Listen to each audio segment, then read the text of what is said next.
জানো আমার পুতুলের একটা নতুন বেবি হয়েছে। থাক বাবু থাক, কান্না করে না।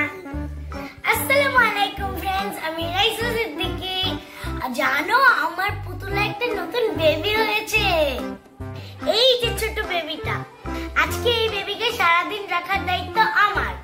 এখন তো বেবিটা ঘুমিয়ে গেছে, এখন ওকে শুইয়ে দিই। তোমরা কেউ কথা বলো না, তাহলে বেবি উঠে যাবে। বেবি তো ঘুমাচ্ছে, যে গরম পড়েছে।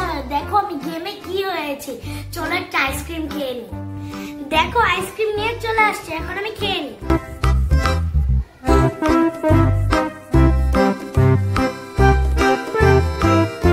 দেখো আমার আইসক্রিম খাওয়া শেষ। হ্যাঁ বাবু ঠিক আছে। থাক বাবু থাক, কান্না করে না। ওর জন্য তো দুধ বানাতে হবে, নাহলে তো কান্না থামাবে না।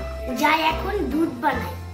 এই যে বাবুর ফিটার, এখন আমি দুধটা গরম করি। এই দেখো বাবুর দুধ, এখন চুলায় দিয়ে এটা গরম করি। এখন ঢাকনাটা ঢেকে দিই। এই যে ঢাকনা। A few moments later. এখন গরম হয়ে গেছে দুধটা। এখন ফিটারে ঢেলে বাবুকে খেতে দিই। দুধ গরম হয়ে গেছে, এখন ফিটারে ঢেলে বাবুকে খেতে দিই।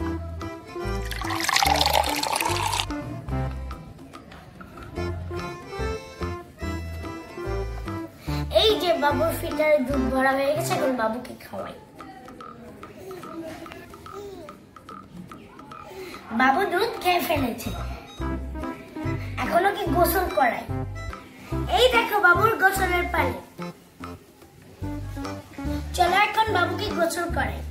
আগে দেখে নি পানি বেশি গরম নাকি। না, মিডিয়াম আছে। এখন ওকে গোসল করে।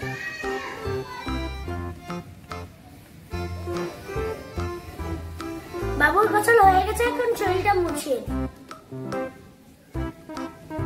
বাবুকে গোসল করিয়ে দিয়েছি, খাইয়ে ঘুম পাড়িয়ে দিই। এই যে দুধটা গরম করে নিয়েছি, এখন আবার খাওয়াই। খাওয়া শেষ, এখন ঘুম পাড়িয়ে দিই। ঘুমিয়ে গেছে, এখন শুয়ে দিই।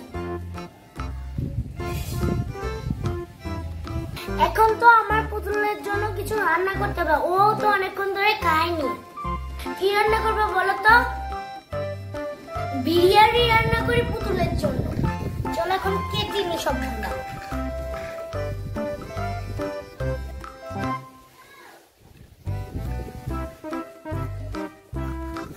এখন আমি বিরিয়ানিটা বসিয়ে দিই, ঢাকনা দিয়ে ঢেকে দিই। হয়ে গেছে আমার বিরিয়ানি।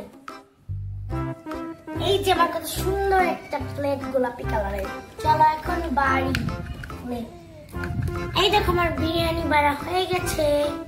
এখন আমি পুতুলকে খাওয়াই। এই দেখো আমার পুতুল কত সুন্দর একটা শাড়ি পরেছে। চলো এখন পুতুলকে আমি খাওয়াই।